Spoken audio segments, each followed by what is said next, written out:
Y yo digo, bueno, es que a mí no me define un título, a mí no me define una posición. A mí aquí me votaron, hasta aquí llegó mi carrera profesional. 60.000. 60 millones, no, millones. millones de dólares. El esposo que ella tenía en aquel entonces, que tampoco duró mucho ese matrimonio, trató de violarme. Recibo una llamada de los directores de la Bolsa de Valores de aquí de República Dominicana diciéndome que ellos estaban buscando a alguien para dirigir la bolsa. O sea, mira, si tú te llevas de las redes, que la mayoría de las veces eso es mentira, o sea, eso es, tú no sabes en el lío que se metió esa persona para poder hacer eso, para comprarse una cartera de marca. Gracias como siempre a cada uno de ustedes por estar aquí fluyendo con nosotros. Gracias también a las personas que hacen que lleguemos a cada uno de ustedes cada semana, lunes y jueves, llevándole episodios con contenido de valor, contenido valioso, historias, emprendedores. Y recuerden siempre dejarnos su like y su comentario. También gracias a nuestra gente de Terraza Gloria, que es una parada obligatoria si usted está en Ocoa o viene de Ocoa. En el video de hoy vamos a compartir con alguien que tiene una gran historia. Se fue de San José de Ocoa por causa de el ciclón David, que destruyó su hogar básicamente. Su papá tuvo que quedarse trabajando, se fue a Estados Unidos, logró superarse, llegó a ser vicepresidenta de uno de los bancos más grandes del mundo realmente. Luego vino y fue presidenta de la Bolsa de Valores de República Dominicana, y siendo la única mujer de Latinoamérica que estaba en esa posición. Ella da muchas charlas sobre finanzas, la parte personales, a empresas, a bancos. Además, últimamente está dando muchas también de manera gratuita a muchas personas en diferentes sectores, y me sorprendió porque salió con una candidatura que la tocaremos más adelante. Pero primero vamos a saber de su vida y saber de finanzas compartiendo con Dari Estrella. Gracias, José Enrique. Para mí es un placer estar en este programa, que siempre veo el programa y te había dicho que me encanta, o sea que para mí es un honor que me hayas invitado. Un placer tenerte por aquí, de verdad. Y como decía, la parte de la sorpresa, de que estábamos haciendo una sesión de fotos realmente, y ya había conocido de ti, los cursos que estás dando, decir sobre finanzas. Entonces, mi pareja te había visto también en una universidad dando charlas, y dije, está chulo, es un tema muy interesante porque muchas personas desconocen, muchas personas toman el dinero y el dinero es para gastarlo simplemente. Yo dije, sería bueno hablar de eso, y qué bueno que estés por aquí con nosotros. Para mí es un placer, de verdad. Hablemos un poquito de su niñez, de sus primeros años, de dónde nace. Claro que sí. Yo nací aquí en el Hospital Público San José. Fui al colegio Nuestra Señora de la Altagracia, donde mi papá era profesor. Soy orgullosamente hija de Alberto Estrella, sobrina de Pascual Estrella. Cuando pasé del colegio al liceo José Núñez de Cáceres, pasó el ciclón David, y el liceo lo tomaban como refugio para los damnificados. Entonces mi papá no quería que perdiera un año escolar y muda a la familia a Santo Domingo, mi mamá, mis hermanos y yo, mientras él se queda aquí trabajando. Mi papá trabajaba, tenía un programa de radio que se llamaba Hablando al Agricultor, y era la mano derecha del padre Luis Quinn, o sea, junto con Pascual también. O sea, yo crecí viendo ese ejemplo de servirle a la gente. Mi papá siempre trabajaba alfabetizando a los adultos y a niños, trabajando en los campos, construyéndole viviendas. Nada, voy a la capital. De la capital estoy desde el séptimo hasta que me gradúo de bachiller, siendo siempre la mejor estudiante de mi clase. O sea, yo todos los años, inclusive aquí en el colegio, me exoneraban los exámenes finales. Nunca me tuve que examinar. Ya no hacen eso hoy en día. Pero porque mi nota era tan alta, no tenía que ir a los exámenes finales. Y para mí fue muy difícil los años de bachillerato, porque cuando estaba en el segundo grado de bachillerato, que hoy es el cuarto, creo, sí, es que lo que te cambiaron. Sí, son 6 y 6. Exacto. Mi papá tuvo que emigrar a los Estados Unidos y estaba de manera indocumentada porque él había perdido su trabajo aquí, o mejor dicho, él trabajaba para en un proyecto que lo pagaba el gobierno alemán. Y cuando terminó eso, tenía que pasar a manos del gobierno dominicano. Y mi papá duró trabajando un año completo sin cobrar un centavo. Y él dijo, no, yo tengo una familia que mantener, hay que buscar el pan, y él se fue a Estados Unidos. Y yo nunca pude verlo en el bachillerato porque él no podía venir. Y bueno, pues yo me gradué siendo la mejor de mi clase y mi papá no pudo estar en mi graduación. Quien me acompañó fue mi padrino, que era Tony Isa, que falleció. O sea, bueno, tú eres muy joven para haber conocido a Tony, pero Tony Isa era mi padrino. Y entonces cuando me graduó de bachillerato, me dije, pero es que aquí no hay oportunidades para mí. Nosotros no teníamos dinero ni siquiera para yo pagar la universidad. Y yo decidí, mira, yo me voy a buscar, a conquistar el sueño americano. Yo ni siquiera sabía lo que significaba eso, pero sonaba bonito y yo sabía que ahí iba a tener más oportunidades. Entonces yo no podía estar con mi papá. Pero una cosa, no tienen dinero para estudiar, ¿cómo consigue el dinero para irse y cómo se va? Okay. Que en ese tiempo no existía la vuelta por México. Pero no. Yo no me fui así, mira. Nosotros no teníamos ni casa, nosotros no teníamos, no teníamos carro, no teníamos como activos, ¿verdad?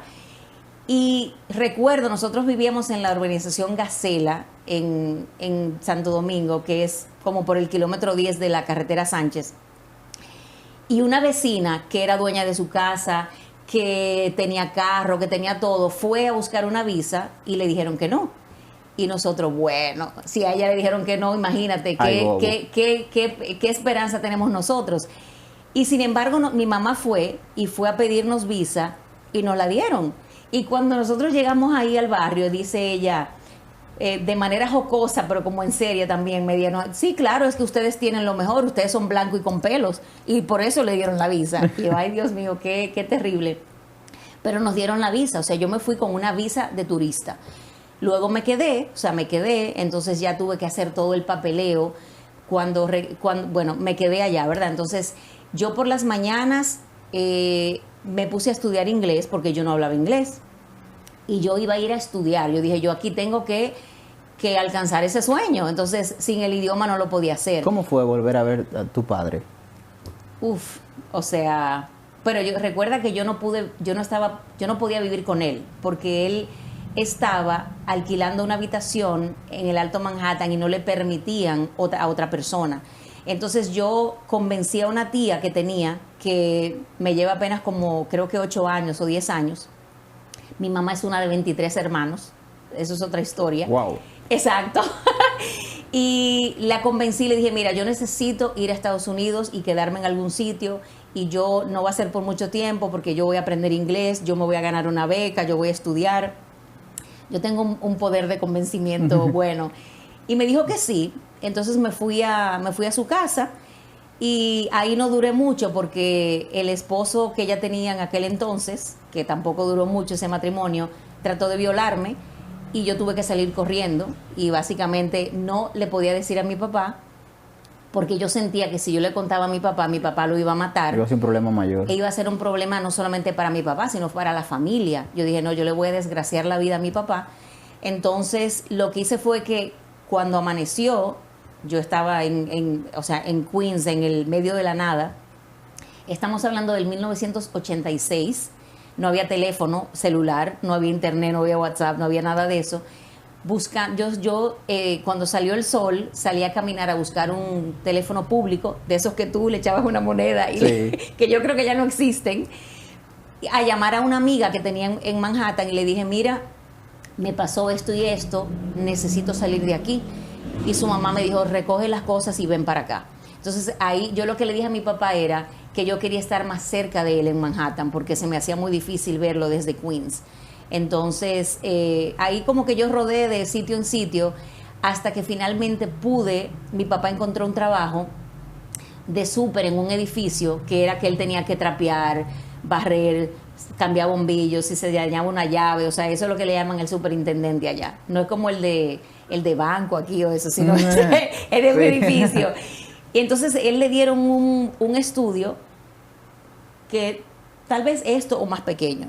Y ahí, o sea, había un bañito, una cocinita chiquitita, y nosotros teníamos una cama, de esas que tú como que entras una en la noche y al día sacas la otra, o sea, son dos.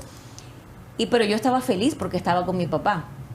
Entonces, cuando nos mudamos ahí, yo, como no sabía inglés, empecé a estudiar inglés en las mañanas. Fui a una universidad que se llamaba La Guardia Community College, que es una universidad de 2 años, pero que le enseña inglés a los que necesitan aprender. Por las tardes yo trabajaba en una fábrica enrollando velas y por las noches yo cuidaba niños. Y así era que yo como que podía ayudarme con mis gastos, pero también ayudar a mi papá y a mi familia. Estando en esa universidad, uno de mis profesores me dice, Daris, tú eres demasiado buena, yo te voy a ayudar para que tú vayas a una universidad de las topes acá, porque o sea, tú tienes demasiado talento y como que se está desperdiciando. El problema mío era el idioma, no era la inteligencia, ¿verdad? O sea, yo tenía que aprender más inglés. Entonces, yo me fajé con el inglés, le decía a la gente, no me hablen español, porque yo sé hablar español, yo vine a aprender inglés. Y ese profesor, que fue como un ángel guardián, de verdad, que me mandó Dios, me ayudó él me hizo las cartas de recomendaciones, me ayudó con el proceso de los ensayos y todo eso. Y me decían, José Enrique, que eso me ha pasado a mí toda la vida, me decían, que tú vas a solicitar ¿dónde? Ah, pero tú eres loca, pero eso es demasiado difícil de entrar. Porque allá el proceso es muy competitivo y tú no entras simplemente porque aplicas, o sea, el porcentaje de entrada es mínimo. Y yo decía, pero ¿por qué no voy a entrar yo si yo fui la mejor estudiante de mi colegio en Santo Domingo, pero yo fui la mejor estudiante? Y yo dije, a mí eso no me va a parar, el que cuando me dicen tú estás loca, yo igual apliqué y para mi sorpresa, de 34 que aplicamos, entramos 2. Pero yo fui una de las 2. Entonces, si yo no hubiese aplicado y me dejo llevar del miedo que me estaba metiendo la gente, yo no hubiese tenido la oportunidad de entrar a una de las mejores universidades de Estados Unidos. Pero estamos hablando de que usted no le tocaba la visa y le tocó, no le tocaba la universidad y claro, también. Exacto. Entonces, por ejemplo, ya cuando yo entré, me aceptaron en la universidad, entonces yo regreso a Dominicana. Y entonces tengo ya yo que ir como mayor de edad, porque ya había cumplido 18, al consulado yo sola y decir, bueno, miren, yo me fui, yo me quedé, yo estoy estudiando aquí, ahí están mis papeles y todo. Como, o sea, como que eso era pan comido para mí. Miren, o sea, y ustedes me tienen que dar mi visa de estudiantes. Y me la dieron, o sea, me la dieron. Entonces yo regresé ya como, yo me fui legal, obviamente, pero me quedé. Entonces ya regresé legal nuevamente, con una visa de estudiante, me gané una beca completa, o sea, yo estudié becada, y a mí me cambió la vida en esa universidad, porque yo estaba estudiando con gente, o sea, con gente millonaria, niños que habían ido a las escuelas más caras de los Estados Unidos, y ahí estaba esta coeña que había entrado por méritos, no por cara bonita o porque alguien me dio, tú sabes, como por el apellido ni nada de eso. Pero ¿cómo era entonces ser como la guaguaguá, la dominicana, dentro de todos esos popis? Ay, qué risa. Mira, la verdad es que cuando, por ejemplo, yo llegué y yo decía, wow, esto es como, o sea, un country club. Eres como, porque en la universidad, fundada en el 1869, que era para al principio, bueno, no al principio, hasta el 1969 era solamente de mujeres y eran las hijas de los Rockefeller y las hijas de la gente con mucho money, ¿verdad?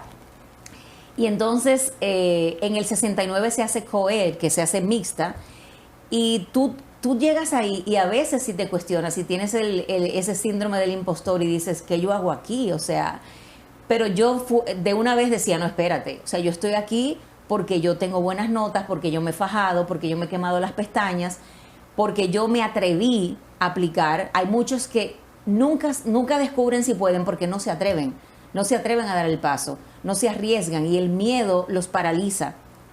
Y para mí el miedo es un estímulo. Yo digo, pero es que yo nunca lo voy a saber a menos que lo intente. Eso es así. Entonces apliqué, entré, me gradué, o sea, yo recuerdo que el primer semestre, o sea, yo lloré muchísimo porque es una universidad muy competitiva y me ponía, por ejemplo, en una clase me ponían a una clase que yo tenía de cultura americana a escribir 10 páginas. Y yo, ¿qué? Pero ni en español yo hago eso, o sea, ¿cómo que 10 páginas en inglés? Y aprendí tanto porque, o sea, de verdad que te desafiaban mucho en términos académicos, la cultura era muy diferente. O sea, para mí yo llegué de un colegio católico toda mi vida y a llegar a un lugar que la cultura era totalmente diferente. O sea, era como mucho libertinaje. Yo decía, oh, Dios mío. O sea, ¿Cómo que se llama la serie esa? Esos riquitos de Zacatao, Flow Élite. Y usted ahí viniendo de esos estudios conservadores. Pero por eso es que, bueno, con valores, o sea, claro. Y por eso es que tú tienes que confiar en los hijos cuando tú haces un buen trabajo. Porque a mí me enseñaron, o sea, la importancia que era tener valores y siempre actuar como con ética, con integridad y por tus principios y no dejarte manipular por la presión. Entonces yo allá, mira, ya todo el mundo fumaba. Yo fui la única, bueno, una y otra amiga mía, que nosotros nunca, o sea, a mí no me llamó la atención nunca un cigarrillo, que todo el mundo yo creo que como es ilegal en Estados Unidos tomar alcohol hasta los 21, esos muchachos se vuelven locos. Y yo decía, pero ¿y por qué? O sea, yo si me quería tomar un trago de cerveza lo hacía, pero no pasaba de ahí. O sea, a mí me enseñaron ciertas cosas y yo así actuaba, aunque yo estaba sola, yo podía hacer lo que yo quería, pero a mí nunca se me olvidaron los valores que me enseñaron en la casa. ¿Qué estudiabas? Yo estudié estudios hay que me preguntaban aquí, ¿y qué carajo tú vas a hacer con eso? Que eso no es una carrera, tú vas a vender pizza. Y esa carrera, en Estados Unidos tú tienes la opción de estudiar muchas cosas diferentes, inclusive de tú crear tu propia carrera. Si no la dan en la universidad, tú creas tu propia. ¿Qué yo quiero hacer? Y tú la diseñas y te lo aceptan. ¿De qué se trata? Eso sí está raro.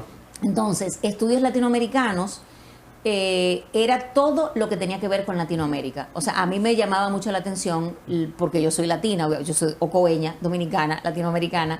Y veíamos la política, la economía, el arte, la cultura, o sea, todo lo que tenía que ver con la región. Mucho de análisis de lo que pasa en cada país. Exacto, o sea, uno estudiaba, pero desde la historia, desde, te digo, la literatura, la economía y la política, que son dos temas que a mí me apasionan.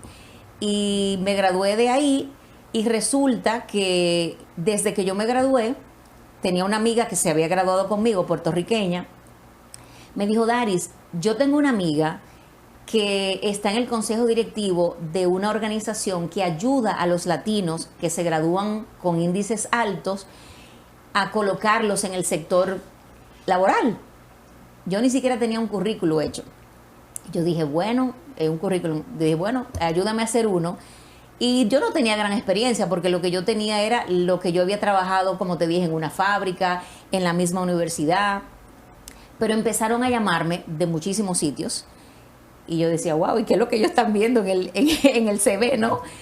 Pero me empezaron a llamar y yo, como nunca le digo que no a las oportunidades, una de esas llamadas fue de Wall Street, o sea, de lo que es el mercado de valores en Nueva York, que es la capital financiera del mundo. Vamos a ver, ¿qué tanto se parece Wall Street a la película? No, es muy parecido. Es muy parecido. Sí. Ahí era que yo trabajaba. Es muy parecido. Claro que eso lo exageran un poquito, pero ahora te cuento cómo era ese mundo. Entonces a mí me llaman para una entrevista para eso y yo decía, wow, pero es que yo ni sé lo que es un bono, yo no sé lo que es una acción, yo no sé nada de eso. Pero yo voy porque yo no tengo nada que perder. Pero viene de Latinoamérica a finanzas. Exactamente. Directamente. Y yo nunca había tomado finanzas, o sea, nunca. Entonces yo voy a mi entrevista, los requisitos eran estos, escucha, que tenía que saber inglés y español, tenía que ser bilingüe, tenía que entender la región latinoamericana, porque era para trabajar en la región latinoamericana, tenía que venir de una institución, de una universidad, de categoría. Sí, de categoría. ¿Y cuál era lo otro? Y bueno, no me acuerdo. La cuestión es que yo vi los requisitos y yo dije, yo tengo todo eso. Lo único que yo no sé es lo que es Wall Street. O sea, pero yo fui a mi entrevista, pasé la ronda número 1, que fueron 3 rondas de muchísimas horas, te ponen a evaluar casos. Por ejemplo, mira, esto pasa en Brasil. Si hay una devaluación, ¿qué tú haces? O si hay tal cosa, ¿qué tú haces? Después de la tercera entrevista, recuerdo que uno me dice a mí, Mira, mi única preocupación es que tú no eres economista, o sea que mi carrera no fue economía, sino fue más generalizado, estudios latinoamericanos donde yo veía la economía. Y yo lo miro así, como te estoy mirando a ti, yo le digo, pero es que yo soy dominicana. Y él se ríe y me dice, yo no te, I don't follow you, no te sigo, no te estoy entendiendo. Y yo no, que es que cuando tú eres dominicano y tú vienes de una familia que siempre te engolla, tú eres economista desde que tú naces. Tú eres economista porque tú sabes cómo estericar los chelitos, porque tú sabes cuando hay cuando la inflación te come el bolsillo, porque tú sabes, yo le preguntaba a mi papá de niña, óyeme, a mí me encantan los aguacates, o sea, yo soy enferma con los aguacates, yo me lo puedo comer de desayuno, comida y cena. Y yo decía, pero ¿y por qué es que un aguacate ayer valía tanto y hoy vale tanto? O la moneda, por ejemplo. Yo recuerdo que cuando nos mudamos a la capital, porque cuando yo era niña era el 1 por 1. Yo decía, pero ¿cómo es que ahora es el 2 por 1? ¿Y cómo es que ahora vamos por el 5 por 1? Y mi papá me explicaba todo eso. Y le dije al que terminó siendo mi jefe, un americano no entiende de eso, porque el dólar, donde quiera que va con dólares, y si esa moneda sirve para todo. Mientras que si tú eres de República Dominicana, tú tienes que tomar en cuenta que si el peso, que si el cambio, o sea, todo eso. Entonces, nada, después de 3 rondas de entrevistas, me dan la oferta y fue muy cómico porque eso es una anécdota que a veces a mí me gusta contarle a los jóvenes. Vanessa, la amiga mía que te había dicho, puertorriqueña, que me dijo, mira, yo tengo esta amiga, mándale el currículum. Ella tenía una oferta en otro banco también, un banco que se llama Merrill Lynch y es muy famoso. Ese es el 1992, cuando nos graduamos de la universidad. A ella le habían ofrecido $32,000 de salario anual para ese trabajo. Y cuando me hacen una oferta, a mí me ofrecen 29,000. Entonces, cuando él me llamó, fue por teléfono, yo le dije, no, yo no acepto el trabajo. Y él se quedó así como gagueando. ¿Cómo así que tú no aceptas? Si los que se gradúan de la universidad se mueren por tener un trabajo aquí, en este sector. Y yo le dije así mismo, porque mi amiga Vanessa, que trabaja en Merrill Lynch, le están pagando 32,000 y ustedes me están pagando 29. Y no es justo porque vamos a hacer el mismo trabajo. Entonces él me dice, mira, yo te puedo invitar a almorzar. Y bueno, uno que en olla, yo dije, claro, vamos a comer. No hay. Una comida gratis. Comida gratis en la Quinta Avenida, pero claro que sí. Y vamos a almorzar a un restaurante súper fino. Y él me está diciendo, mira, tú no tienes ningún derecho como a exigir porque tú no tienes ninguna experiencia. O sea, ¿por qué tú crees que puedes exigir más? Y yo insistiendo, pero es que a ella le están pagando 32 y tenemos la misma experiencia. Al final le dije, mira, o sea, ¿por qué tú estás aquí sentado conmigo tratando de convencerme de que tome el trabajo? Porque tú sabes que yo soy buena y porque tú sabes que yo voy a hacer el trabajo. Entonces, ustedes deben de pagarme lo que yo valgo, que es lo que le están pagando a mi amiga. 32. Al final me dijo, mira, Daris, yo no tengo presupuesto, de verdad que quiero emplearte, pero no tengo presupuesto. Ahora, al final de año siempre hay un bono por desempeño. Y digo yo, claro, los $3,000 que me están quitando ahora, me lo van a dar en diciembre de desempeño, qué lindo.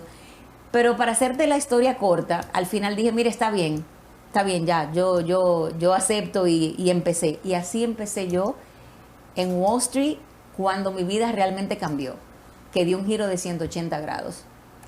¿Y el bono? ¿En qué momento, cuando le dijeron eurodólar, eurofranco, qué le llegó a la mente? Yo decía, yo soy de Ocoa, yo nunca he visto $100 en mi vida. Y ahora de repente estoy lidiando con, no millones, no, sino miles de millones. Y realmente, o sea, mira, cuando yo empecé a trabajar, como a los 6 meses, cometí mi primer y único error, gracias a Dios. Y me alegro de haberlo cometido, porque eso a mí o sea, yo dije, wow, yo tengo que prestar más atención. A mí me dieron una orden de que comprara 60 millones de deuda panameña. Yo estaba en la mesa de Latinoamérica, o sea, yo cubría Latinoamérica completa. Había gente por región, ¿no? Había alguien que era de Asia y me dan esa orden. En aquel entonces todo era de manera manual. Tú hablabas por teléfono, escribías un ticket, eso iba a la oficina de atrás esa oficina de atrás llamaba al otro banco y así era como se tomaba todo el día para uno confirmar una transacción. Hoy en día todo pasa en un segundo porque es electrónico. Bueno, yo compro mis 60 millones de deuda panameña. Cuando me llaman en la tarde para confirmar, me dicen, usted vendió 60 millones de deuda panameña. Y yo le digo, no, yo compré.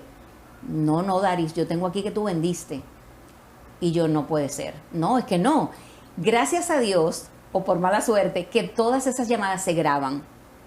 Todas las llamadas todas se graban, precisamente por si hay algún inconveniente, que tú puedas ir a la llamada y ver qué pasó.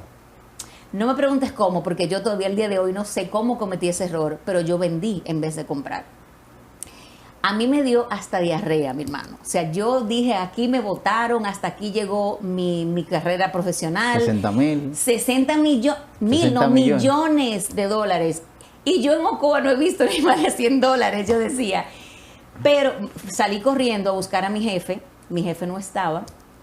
Tuve que ir donde el jefe grande y dije, oh Dios mío, o sea, con dos lágrimas para aquí, que porque sea peor yo decía, todavía. Claro, entonces entré a la oficina y le dije, mira, Arthur, acabo de hacer este error, la verdad que no sé cómo, de verdad, o sea, ¿qué hago? Porque ¿cómo hago para solucionarlo? Y él así como muy calmado me dijo, siéntate ahí. Yo dije, ok, ya, me llegó el despido.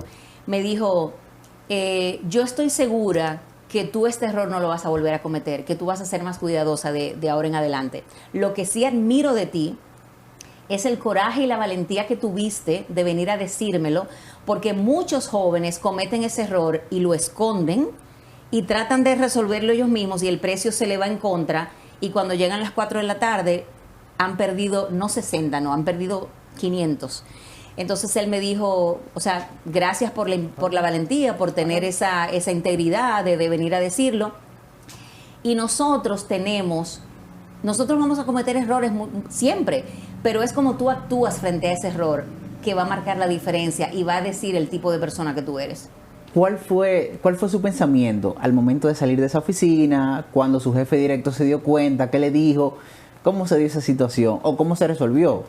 Bueno, no se resolvió, ya el error estaba hecho, pero para mi suerte, porque yo siempre digo que tengo como un ángel guardián o que Dios me está ayudando siempre, que a mí me convino el precio, o sea, que al final del día hicimos dinero con eso en vez de perder. Pero pude haber perdido. Lo importante es que yo hice algo que fue al revés de lo que me habían dado la orden y yo tenía que decirlo, yo no podía esconderlo. Porque a veces es como yo le digo, yo tengo 3 hijos y yo siempre les digo, díganme siempre la verdad. Así sea que ustedes saben que a mí no me va a gustar, que yo me voy a enojar, pero siempre hablen con la verdad, porque si el día que me hablen mentira y los agarre, ya yo no les voy a tener confianza. Entonces, como te decía, siempre nosotros como humanos vamos a cometer errores, porque el que intenta hacer cosas nuevas se va a equivocar en algún momento, pero es como tú actúes frente a ese error que va a hacer la gran diferencia. Pero ¿cómo pasó luego de ser una operadora a seguir escalando? Y la otra parte de cómo funciona realmente, porque vemos la parte de la película, los que la han visto, de eso, de vende, compra, llama al banco, que se va, que subió el dólar, que bajó. Entonces, ¿cómo es esa parte? Mira, es una profesión de mucha intensidad, o sea, es intenso. Yo tenía que estar en mi escritorio a las 6 de la mañana, porque yo hablaba con Londres, cuando Londres cierra, entonces Nueva York abría. Sí.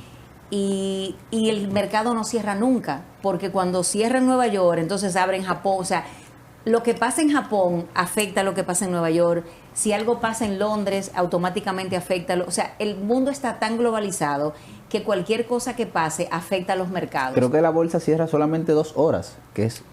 No, o sea, porque en cada país la bolsa tiene horario, o sea, en Nueva York cierra a las 4 de la tarde, pero lo que te digo es, por ejemplo, yo hacia Latinoamérica, entonces alguien de Japón podía comprar Latinoamérica, o sea, siempre hay algo abierto en alguna parte del mundo, porque el mundo es, o sea, hay diferentes zonas, ¿verdad? Entonces, aunque el mercado cerraba, nosotros teníamos que estar atentos a todo lo que pasaba en el mundo, porque cualquier cosa nos afectaba. Entonces, tú estás, por ejemplo, yo empecé en lo que le dicen el trading floor, que es la mesa de dinero, donde como en la película tú estás gritando y el precio, y se te va el precio, y estrellas los teléfonos, y los teléfonos básicamente se rompen casi todos los días, y viene alguien y te trae un teléfono nuevo. Y tú gritas, y hay muchas, o sea, malas palabras que dicen ahí, es abierto completamente, todo el mundo gritando. Es muy intenso. O sea, yo a veces tenía amigas que me visitaban y me decían, ¿cómo tú lo haces? Porque aquí, o sea, yo en 5 minutos estoy loca. Y la verdad es que tú te acostumbras. O sea, cuando tú estás en el medio de eso, como que tú no te das cuenta. O sea, la vida acelerada, todo. O sea, a mí lo que más me gustaba era precisamente que ningún día era igual al otro. Porque en Latinoamérica siempre había una crisis, o que quitaron a un presidente en Ecuador, o que allí pusieron controles capitales y no se podía sacar el dinero, o que hubo una gran devaluación en Argentina, entonces siempre había un tema. O hay todavía. O hay, exacto.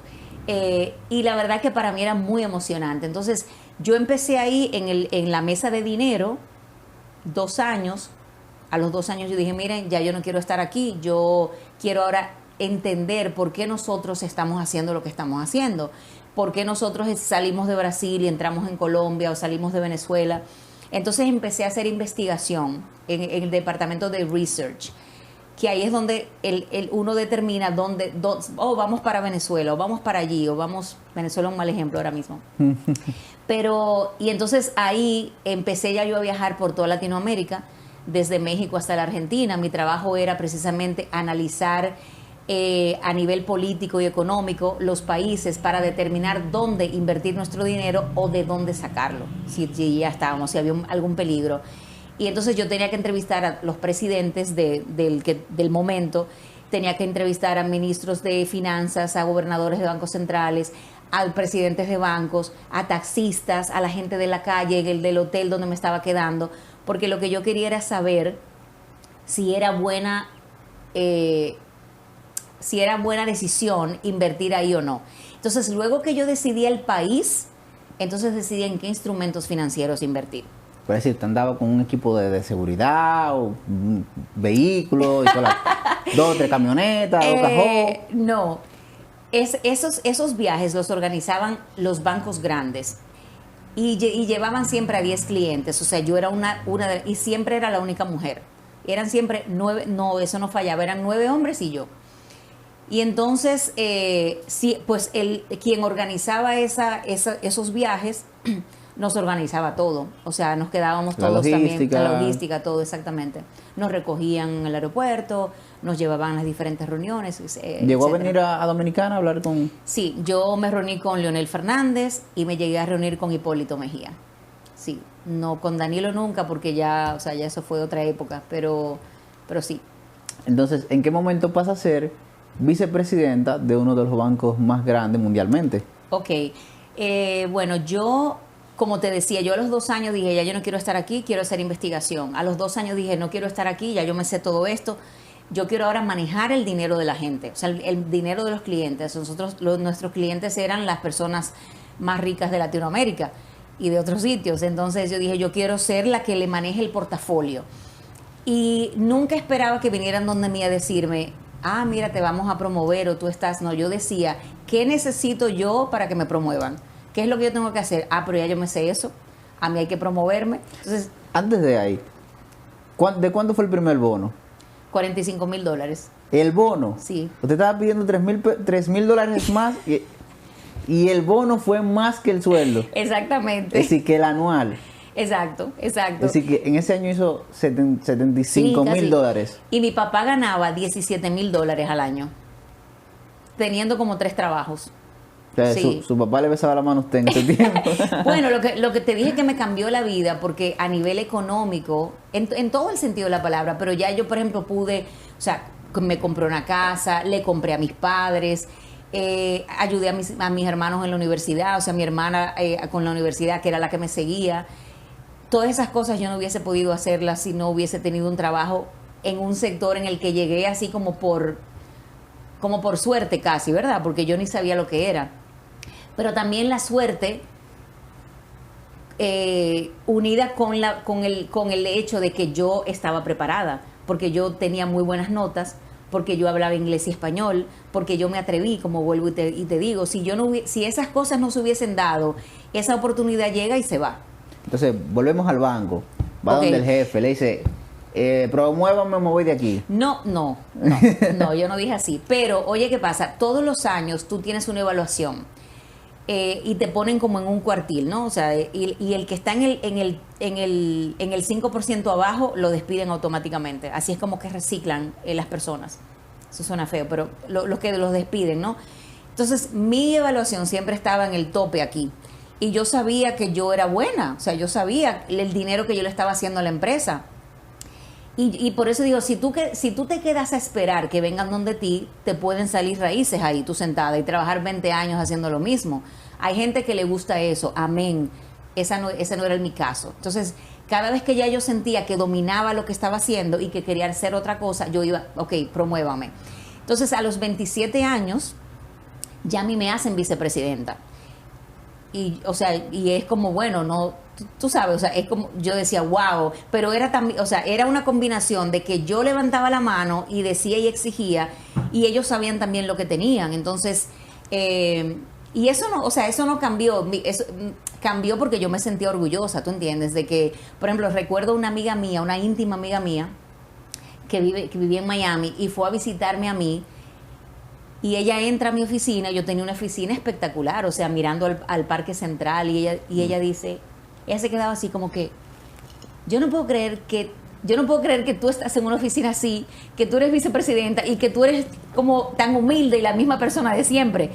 Y yo digo, bueno, es que a mí no me define un título, a mí no me define una posición, a mí no me define un cheque, a mí no me define el que yo trabaje para o sea, yo sé lo que yo soy, Daris Estrella. Y una de mis virtudes mejores o de las que yo me siento más orgullosa es precisamente la humildad. Porque yo soy la misma aquí o cuando me reúno con un presidente, cuando almuerzo con un rey de algún sitio. O sea, yo el año pasado estuve en Israel y estuve en Islandia y estuve con la primera ministra y con el primer ministro en su casa. Y yo estoy aquí en Ocoa y me siento en el parque y hablo con la gente igual, porque eso a mí no me hace especial. El día de la sesión de fotos, yo sé que ustedes se quedaron ahí charlando, porque luego yo di la vuelta y lo vi, y chévere, y esa parte de la humildad. Su esposo me dijo, ella es una de las mujeres más valoradas en Latinoamérica, pero ella no se la va a dar, ella no lo va a decir.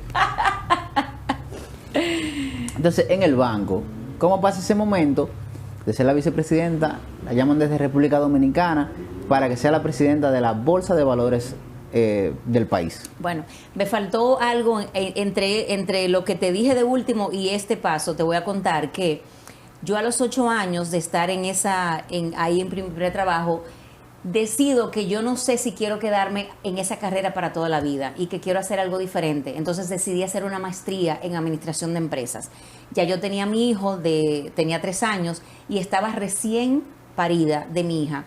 Y decido renunciar, yo renuncié y nos mudamos a Michigan, a la Universidad de Michigan, porque me llamaron y me dijeron, ¿qué tenemos que hacer para que tú vengas a estudiar para acá? Y yo le dije, show me the money.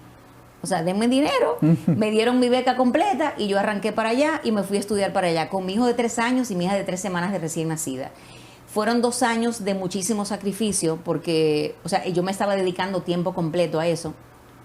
Y en el verano tú tienes que hacer una pasantía. Entonces, esa pasantía yo la hice en Goldman Sachs, que es el banco, uno de los dos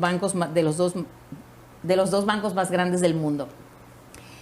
Y en ese verano me di cuenta, yo dije, no, me dieron 13 ofertas de trabajo en Johnson & Johnson, en Hewlett Packard, en muchas empresas. Y yo dije, no, es que esto es lo que a mí me gusta. Yo no puedo estar tranquila en un escritorio calculando números. Yo tengo que estar interactuando con la gente. O sea, a mí me encantaba viajar y conocer gente nueva y hablar español. O sea, yo decía, no, esto es el mejor trabajo del mundo. Entonces, cuando me gradué, 2 años, la maestría dura, volví a Wall Street y estando ahí, que duré 6 años, recibo una llamada de los directores de la Bolsa de Valores de aquí de República Dominicana diciéndome que ellos estaban buscando a alguien para dirigir la bolsa, o sea, a un CEO, que si me interesaba participar porque estaban entrevistando a varias personas. Y yo dije, wow, o sea, el que migra siempre quiere volver, José Enrique. O sea, uno siempre tiene como un pie allá y otro aquí.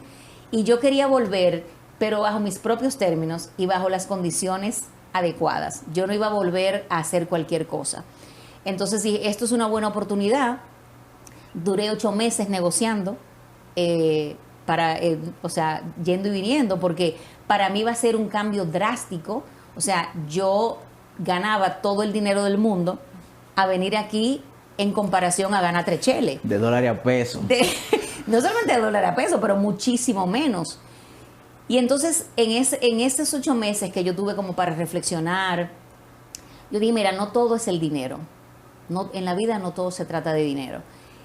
Yo lo hice por 2 razones al final, una profesional y una personal. La profesional porque yo iba a ser la primera mujer en toda Latinoamérica en manejar una bolsa de valores. Todos mis compañeros, desde México hasta la Argentina, todos eran hombres.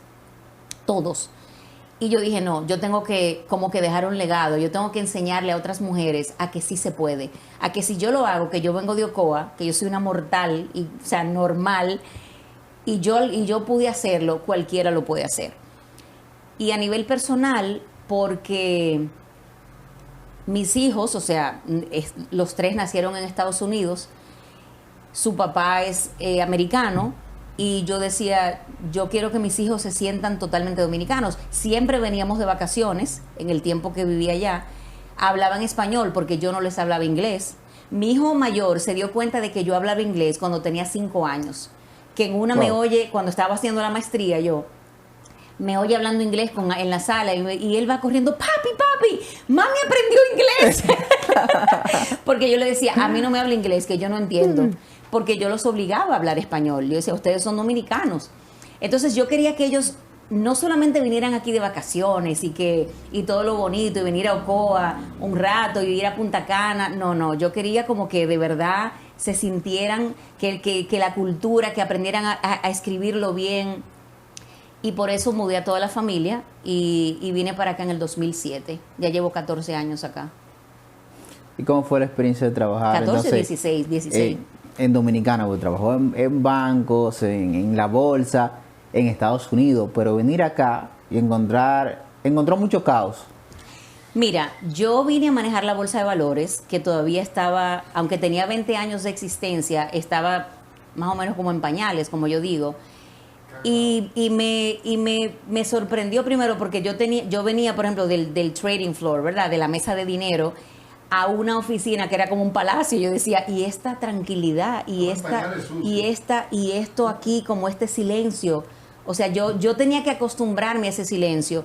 Además, que yo estaba acostumbrada a un volumen que era todo el día bregando con millones y millones. Aquí ese no era el caso, ese era mucho más lento. O sea, no había tanto volumen. Tuve que acostumbrarme a eso. Yo pensaba que para mí iba a ser como muy fácil. Bueno, yo soy dominicana, yo voy y eso no es nada. Óyeme, cuando yo tuve que empezar a manejar aquí y esos motores se me metían por donde sea, yo creía que me iba a morir. Yo decía, Dios mío, ¿en qué yo me he metido? Pero nada, o sea, me acostumbré. Y estando yo en la bolsa... La parte buena es que usted estaba acostumbrada que en la mesa de dinero se usaban muchos improperios. En el tráfico era igual. Yo recuerdo una vez que andaba con mi hija detrás y yo dije una de esas malas palabras que me salieron del corazón.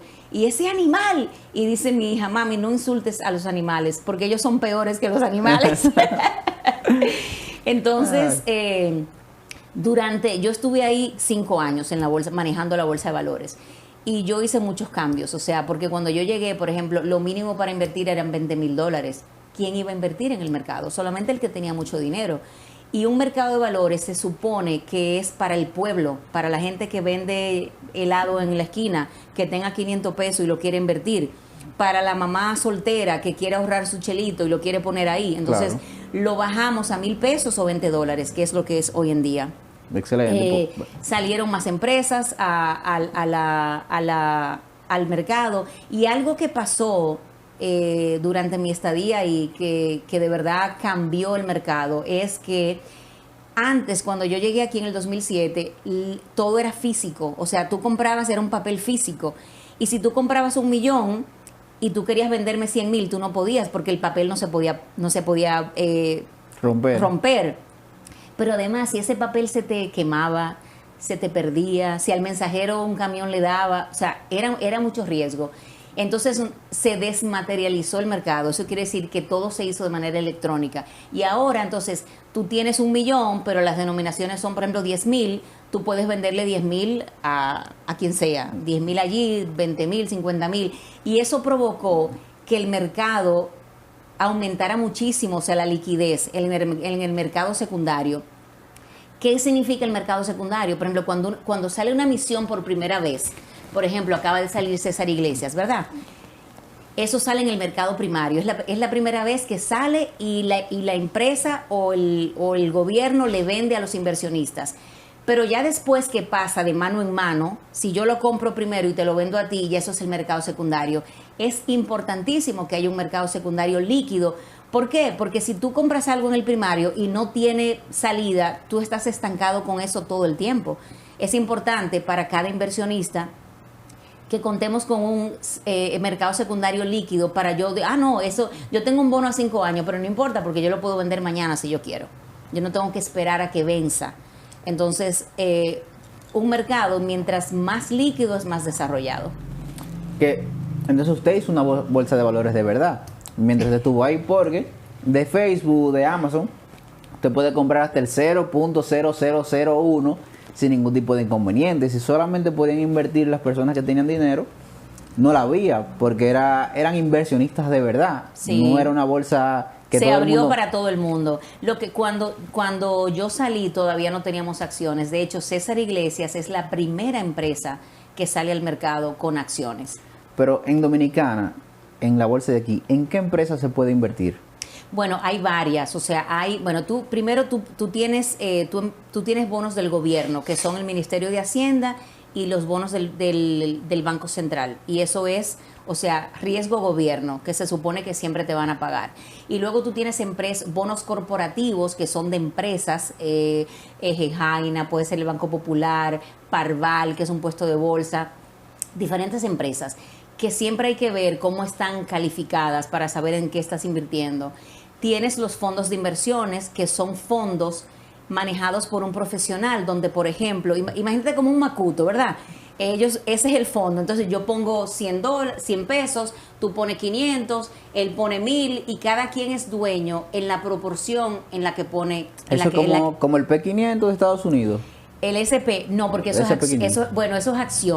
Esto es un fondo que puede invertir en bienes raíces, que es un fondo inmobiliario, puede invertir, por ejemplo, en certificados de bancos en los diferentes bancos. O sea, hay diferentes fondos para diferentes motivos. Pero lo que te quiero decir es el concepto de lo que es un fondo. Si yo tengo 1,000 pesos, yo no puedo comprar un piso en Blue Mall, en un mall en Santo Domingo. Pero si yo soy parte de ese fondo tiene 10 millones, ellos sí pueden comprarlo. Sí. Y yo soy parte de 0.0, que sé yo, qué dueño de eso, exacto, de eso que se compró, de ese fondo. Entonces, lo importante de los fondos es, uno, que son líquidos, o sea, tú puedes entrar y salir cuando tú quieras. Diversidad, que tú puedes invertir en muchas cosas diferentes, porque todo el mundo está ahí. Entonces, yo con 1,000 no puedo comprar mucho, pero ese fondo va a comprar diferentes cosas y yo soy dueña de eso, en la proporción en la que invierto. Eso me refiero ahorita con los de los 20,000, que era el límite, pero por ejemplo, si cada uno reunimos... Exactamente. Tú tienes también algunos productos estructurados, como se llaman los repos, que es como un contrato de compra y venta, donde yo te digo a ti, yo te voy a vender, José Enrique, Banco Central que vence en el 2025 a 98, y yo en 3 meses te lo voy a comprar a 100. Por decir. Entonces ya esa transacción tú sabes exactamente cuál es tu retorno, porque es un contrato de compra y venta. Luego tú tienes también ahora las acciones que salieron de César Iglesias, que son, como te digo, las primeras, y espero que más empresas se sigan animando. Que yo creo que el primario ya cerró. Sí, ya eso pasó hace unas semanas. Y le fue muy bien, porque se movió mucho dinero. La oferta fue, pero una locura. O sea, salieron como a 128, creo, si mal no recuerdo, y al otro día estaban a 163. ¿Qué tanto beneficia eso al país? Mucho, porque, o sea, ¿qué es lo cuál es el papel de un mercado de valores? Es un modo alternativo de financiamiento a la banca. Entonces, por ejemplo, una empresa quiere expandir su negocio o quiere pagar una deuda y dice, bueno, pero yo no quiero un préstamo. Yo no quiero coger un préstamo a un banco. Yo quiero salir al mercado, vender 1% de mi empresa y que ese dinero entre y yo hacer con ello lo que yo quiera, ya sea expandir, o sea, tú tienes que decir en un prospecto para qué tú vas a usar ese dinero. Pero también para los inversionistas, que tú estás invirtiendo ahí a cambio de un retorno. Entonces, eso dinamiza mucho la economía. Entonces, mientras tú no ves que los países desarrollados tienen miles y miles de empresas Sí. y índices que tienen, o sea, el S&P 500, el Nasdaq, que son de tecnología. Entonces, mientras más empresas se animen a hacer eso, más beneficia a la economía, porque eso está moviendo dinero. Pero mucho. Sí. Qué interesante. Yo creo que hay que aterrizar un poquito. Entonces, sale de la bolsa de valores. Uh-huh. ¿Y a qué se dedica? Bueno, yo yo duré exactamente 5 años y me fui a trabajar para el grupo Inicia, que es era el grupo Vicini y ahora se llama Grupo Inicia. Y ellos me llaman porque crearon una posición que era de vicepresidenta de sostenibilidad empresarial. Y yo ni sabía lo que era eso. Yo, ¿y con qué se come eso? Yo lo que sé es de inversiones. Entonces me dijeron, no, ven. Yo fui a la entrevista y la verdad que ellos le daban un enfoque, como se dice, la tripleta, que es, o sea, la economía, lo social y la de gobernanza. Y me gustó mucho como el enfoque. Entonces, después de varias rondas de entrevistas, me hacen la oferta y decido, pues irme para allá. Y ahí estuve 6 años con ellos como vicepresidenta de Sostenibilidad Empresarial, que era responsable del portafolio de empresas que tenían. Nosotros íbamos y hacíamos un análisis de las cosas que tenían que mejorar. Y le decíamos, mira, ustedes tienen que hacer esto. O sea, global, desde recursos humanos hasta lo financiero. ¿Como auditoría? No tanto auditoría. Bueno, pero no éramos auditores porque era algo interno. Entonces yo iba, por ejemplo... Algo sencillo, el clima laboral de aquí, recursos humanos, ¿por qué hay un clima laboral así? O sea, la primera pregunta que yo hacía era, ¿cómo están los números? Porque a mí no me hables de nada más si los números están en rojo, porque tú para ser sostenible tú tienes que hacer dinero, tú tienes que ser rentable. Y empezamos por ahí, pero todo el tema social, cómo invertir en las comunidades donde se encontraban esas empresas. Se dice licencia para operar. ¿Qué tú estás haciendo para tu comunidad, para que la gente de esa comunidad te dé a ti licencia para operar? Eso es como un término que se utiliza en ese mundo de la sostenibilidad. ¿Qué pasa? Que al final ya de yo estar ahí, mi hermana, la que me sigue a mí, se enfermó de cáncer. Le detectaron un cáncer de mama. Nosotros pensamos que iba a ser algo como, bueno, se le detectó en etapa 2, que iba a ser algo que se iba como a curar rápido, pero ese no fue el caso. Mi hermana empeoró y empeoró, entonces yo no tenía ni la cabeza aquí ni la cabeza allá. Ella vivía en Carolina del Norte, en Estados Unidos, y la verdad que yo quería estar con ella, y yo estuve con ella hasta que murió. Mi hermana murió, y cuando ella muere, que yo regreso acá, yo dije, no, yo no quiero ser empleada, yo no quiero trabajarle como a nadie, yo quiero como montar casa propia. Entonces empecé a sentarme en juntas directivas de empresas, a hacerle consultorías a empresas. Algunas le hacían una consultoría y me decían, bueno, ven y trata de ayudarnos a implementarlo tú. Hacer asesorías financieras personales con gente, sobre todo dominicanos, que viven en Nueva York y que quieren invertir aquí y que no saben dónde empezar. Y también dije, mira, a mí me encanta el tema de dar charlas. O sea, como yo le he dado siempre representando a la empresa en la que trabajo, ahora yo quiero hacerlo por mi cuenta. Y cambiar un poquito, como en vez de hablar del mercado o de que la empresa, vamos a hablar de finanzas personales, porque es algo que se necesita muchísimo aquí, no lo enseñan en las escuelas. Y además de temas de liderazgo, de cómo involucrarnos, de cómo ser ciudadanos responsables. Y empecé a hacer eso, José Enrique, por todo el país, nosotros nos metemos por sitios que cruzamos ríos, nos metemos en callejones, o sea, por donde quiera. Y eso para mí ha sido una experiencia tan increíble, porque aunque tú sí sabes que en el país, tú sabes que hay mucha pobreza, que hay mucha desigualdad, que hay muchísimos problemas, hasta que tú no te metes y lo vives y tú dices, wow, de verdad, o sea, nosotros tenemos que involucrarnos, nosotros tenemos que tratar de alguna manera de aportar nuestro granito de arena a tener una sociedad mejor. Hay una parte que siento que se nos quedó, es que usted fue a Harvard. Ah, claro, claro. No mencionamos esa parte. ¿En qué momento fue a estudiar Ok. a Harvard?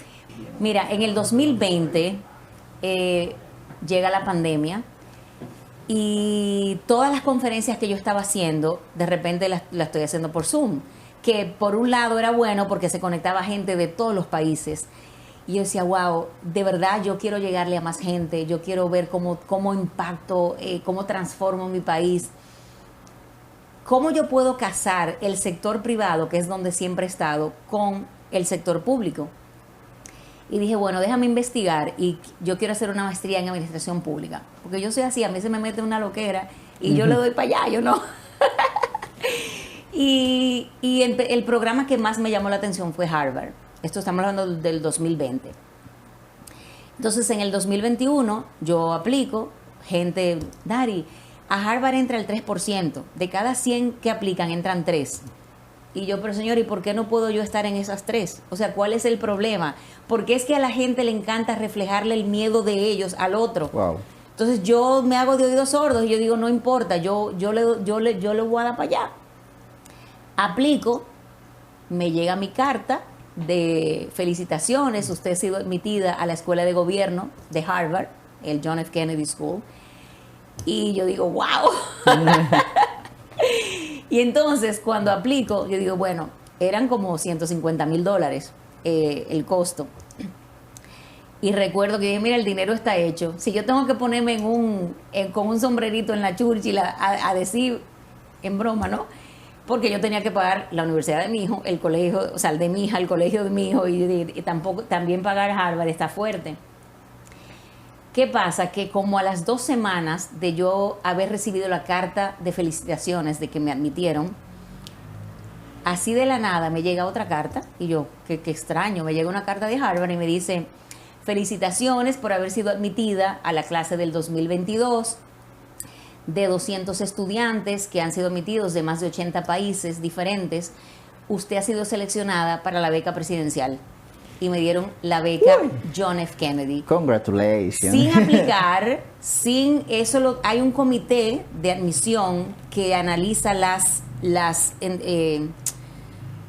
aplicaciones y dicen, bueno, ese currículum yo quiero que estudie en mi universidad. Yo quiero que venga aquí y nosotros le pagamos. Y así me fui yo becada también. O sea, yo tengo muchísimos títulos, o sea, posgrado, perdí la cuenta y yo nunca he pagado un centavo por la educación. Hay algo interesante, me gustaría resaltar y que las personas escuchen, es la parte de ser arriesgado. Claro. De que esas personas que decían, tú no vas a poder, y no fue una sola vez. Muchas fue veces, la visa, cada vez. fue la universidad, fue Harvard, fueron tantas cosas y ustedes eso no la detuvo. No. Es que si tú te llevas o sea, a ver, cuando la gente te dice a ti, tú estás loca, pero eso es imposible. Para mí no hay imposibles. Hay cosas difíciles, pero no hay imposibles. O sea, y yo creo que es esa persona reflejando el miedo que siente él o ella hacia ti. Pero tú no puedes permitir que eso a ti te paralice. Si yo hubiese permitido si yo me hubiese llevado de esos consejos, ¿verdad? Porque cuando es un buen consejo yo lo escucho y lo sigo. Pero cuando es algo así, yo digo, no, pero es que yo tengo que creerme mi propia historia. Yo tengo que ser la protagonista de mi vida. La vida es como una película, José Enrique. Tú puedes ser el protagonista o puedes decidir estar como un papel secundario. Yo siempre decido estar de protagonista porque mi vida la dirijo yo. Yo quiero estar en el timón cuando es un carro, yo manejando, no en el pasajero. Porque si no, el otro te lleva a donde quiere. Eso es así. Me gusta yo poner location. Entonces, ahora sí, vamos a aterrizar un poquito la parte de la finanza, hablar en general un poquito de finanzas personales, tal vez de tabús que tienen las personas, y un poquito de lo que usted habla en las charlas, hablarlo aquí mediante de las cámaras. Claro que sí. Mira, como te decía, aquí no enseñan finanzas en las escuelas. Error. Y no hay, o sea, jóvenes se gradúan, veo mujeres que vienen donde mí siempre, es que yo no sé qué hacer y que ahora el marido me dejó y no me dejó nada y yo no, o sea, entonces vi la necesidad que existía aquí a nivel nacional de enseñar eso. Entonces empecé a hacer estas charlas, como te digo, a nivel nacional, y lo que enseño es desde cómo hacer un presupuesto, porque todo empieza con un presupuesto. Yo le pregunto a la gente, ¿cuánto tú ganas? Y me dice tanto. ¿Cuánto tú gastas? Ay, yo no sé, yo lo que sé es que nunca me alcanza, pues siempre estoy en olla. Pero porque no hace un presupuesto, no hace una planificación. Entonces, yo les hablo de lo que es hacer un presupuesto, de los gastos, de tener en cuenta esos gastos hormigas, de que, o sea, tú vas y compras un café y te compras un refresco y un helado y te bebes 3 frías con los amigos y tú cambiaste 2,000 pesos y tú no sabes en qué se te fueron. Y si tú le das para atrás y dices, wow, espérate, entonces tú tienes que planificarte y decir, bueno, al mes yo voy a gastar X cantidad en entretenimiento. Si ya usted el día 15 gastó eso, pues ya no salga más. Váyase al parque y siéntese ahí y oiga música. ¿Qué tan problemático en este tiempo de movie, de película, de Instagram, a eso me refiero, de que hay que aparentar, es llevar unas buenas finanzas? Por lo que usted dice, yo quiero salir, yo quiero subir una foto este fin de semana de que fue un lugar que hay una piscina, que hay una playa. Entonces eso es chocante porque no siempre tienen los recursos verdaderamente para llevar ese estilo de vida. Mira, si tú te llevas de las redes, que la mayoría de las veces eso es mentira, o sea, eso es, tú no sabes en el lío que se metió esa persona para poder hacer eso, para comprarse una cartera de marca, para ir a ese resort en Punta Cana. Tú no sabes los líos que tiene esa persona, entonces no te lleves de eso, no es una competencia, no se trata de competir. Si tú llevas una vida por encima de la que te puedes dar, siempre vas a estar hasta aquí, siempre vas a estar ahogada en deudas, siempre vas a estar con la llamada del banco que te van a cobrar. Si tú no te organizas, porque si tú te organizas, tú puedes hacer esas cosas, pero tienes que organizarte. Entonces, yo siempre le digo, sobre todo a los jóvenes, señores, no vivan compitiendo con los demás. Porque este se compró un iPhone, yo tengo que comprarme un iPhone. Pero, o sea, el mío un 11 y ya estamos por el 15. ¿Y por qué yo tengo que comprarme un 15 si el 11 me funciona perfectamente? El 11. Que si el vecino se compra un carro, yo tengo que estar mejor montado que ese. Señor, un carro se devalúa desde que tú sales del dealer. Entonces, organízate y acumula activos, pero que activos que valgan la pena. Un bienes raíces, una casa. O sea, algo que tú puedas sacarle dinero, algo que tú puedas ponerlo a trabajar. Entonces, por ejemplo, en eso de los gastos, tú no puedes estar compitiendo porque te vas a volver loco o llevándote del otro. Tú arrópate hasta donde te dé la sábana. Aprende a diferenciar entre lo que es un deseo y una necesidad. Muchas veces me dicen, ay Dios, mira que yo necesitaba una cartera, que yo asesoro mujeres. ¿Cuántas carteras tú tienes en tu closet? Como 15. Y tú de verdad necesitabas otra cartera, pero tú te estás volviendo loca. Tú no necesitabas esa cartera, tú deseabas esa cartera. Entonces, vamos a organizarnos. ¿Y no hay un caso de esas mujeres que usted le ha pasado una tarjeta de, mira, es una psicóloga de confianza, ve para que te trate? No, porque en realidad, o sea, que van al mall, dejan que las emociones las controlen. Y hay hombres también, no solamente son mujeres. Lo que pasa es que yo trabajo con muchas mujeres que van al mall y se van a comprar un par de zapatos y salen con 5 fundas. Entonces, así no podemos. Entonces, controlar los gastos, eso es indispensable. Tú no puedes gastar más de lo que ganas, porque la única manera es o tú incrementas los ingresos o tú bajas los gastos. Y siempre le digo a la gente, en la medida que tú puedas, trata de diversificar tus ingresos, que no sea de una sola fuente. Si tú eres un empleado y tienes un sueldo fijo, mira, trata de, qué sé yo, si tú quieres vender pastelito en tu casa o si tú quieres tomar fotografía por ahí y ganarte esos chelitos extra, trata de que siempre tengas otra entrada. Y en los gastos, minimizarlos, o sea, gastar, no es que no te dé un gusto, porque la gente me dice, ay, pero tú sí eres estricta. No, claro que tú puedes divertirte, pero planifícate para eso y ahorra. Te voy a dar un ejemplo. Hay gente que pide un préstamo de $2,000 para irse de vacaciones, pero esos $2,000 terminan pagando 5 porque tienen que pagar intereses y tienen que pagarlo en 3 años, 5 años, mientras que si tú lo ahorras al frente, ¿verdad? Y tú te vas a gastar 2,000, no 5,000. Entonces, vamos primero a ahorrar en vez de pedir prestado. A veces hay que pedir prestado, o sea, para tú comprar una casa tienes que pedir prestado, tal vez para comprarte un carro, para tal vez la educación, pero no de que, o sea, para irte de vacaciones, no. O sea, ahórralo y vete. ¿Cómo se hace esa parte de empezar a abrirse crédito? Porque, ok, no me puedo endeudar, no puedo coger un dinero muy grande, pero tengo que empezar a abrirme crédito. Entonces, muchas personas lo toman así, lo toman por Excelente viaje, pregunta. lo gastan. Entonces, ¿cómo se hace eso? Mira, tú puedes, eso es excelente porque es importante tener un historial de crédito. Tú puedes solicitar una tarjeta de crédito que no tenga mucho, o sea, el banco te va a dar lo que tú, se supone, lo que tú puedas pagar, ¿verdad? Tú tienes un límite X.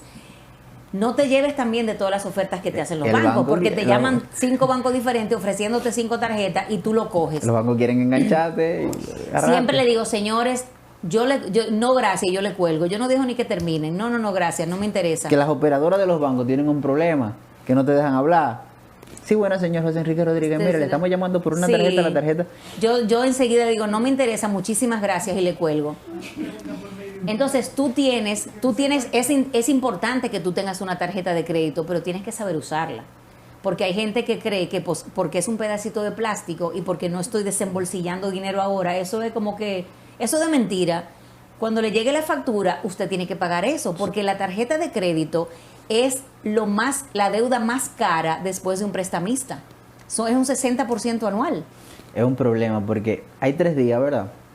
Que son de dolores de cabeza, de mal humor, es como la menstruación de las mujeres, cuando tienen el periodo. Dime eso, que no sé. Son 3 días cuando, ¿verdad? Viene la fecha de corte, pues, viene la fecha de pago. Claro. Entonces, cuando son 3 días que faltan para la fecha de pago, hay unos dolores de cabeza de cómo voy a buscar lo de pagar. Bueno, eso es si tú no eres organizado, porque si tú te controlas y eres organizado, tú sabes perfectamente que ese pago tú lo vas a poder hacer al final de mes. Y es importante con las tarjetas de crédito, primero, pagar a tiempo. No estés tarde ni un solo día, porque eso va a afectar tu historial de crédito. Y podemos hablar de la importancia de eso. Y también, mientras más tú tardas pagando, más intereses vas a pagar. Si pagas tarde, pagas mora. Y si pagas en varios pagos, pagas intereses. Y a un 60% anual, amigo, eso duele. Eso duele. O sea, es altísimo. Sí. Yo tengo un historial creo que en 800 y algo. Creo sí, que me revisé. eso es excelente. Eso es excelente. Pero para la gente que nos está escuchando, ¿qué es lo que es un historial de crédito? Es cuando tú vas a pedir un préstamo o vas a sacar una tarjeta, cualquier crédito que tú vayas a tomar, la institución financiera siempre va a pedir tu historial crediticio. Eso lo hace una empresa independiente y es lo que le va a decir al banco, en este caso, si tú eres buena paga o no. Si tú siempre estás tarde, puede ser que te digan que no te van a prestar ese dinero, o te lo presten pero a una tasa mucho más alta. ¿Por qué? Porque tú eres un cliente de riesgo. Si yo pago a tiempo siempre, si yo no estoy endeudada hasta aquí, van a decir, no, Daris es buena paga y Daris tiene buen crédito. Ya yo se lo voy a dar a una tasa más baja. Y que no te exigen tampoco un garante. Exacto. Si tú tienes un buen historial. Entonces, siempre es importante que tu historial de crédito sea bueno, porque tú nunca sabes cuándo tú vas a necesitar ese préstamo. Y tú construyes eso. Tal vez pide un préstamo que tú no necesites, pero que sea pequeño y que tú lo pagues rápido. Y así tú vas construyendo tu historial de crédito. Y se puede hacer, yo pido un préstamo, 100, 150 mil pesos, no lo necesito, pero duro unos meses y tengo ese dinero ahí y le abono al capital para pagar menos intereses. ¿Puede ser? Claro, mira, cuando tú pides un préstamo, tú tienes que tener preguntas que son claves. Una de ellas es, ¿cuál es la tasa de interés? O sea, ¿qué es lo que yo estoy pagando? ¿Cuánto me cuesta este préstamo? Porque yo le pregunto a la gente y no sabe. ¿Cuánto es la tasa de interés? ¿Es una tasa fija o es una tasa variable?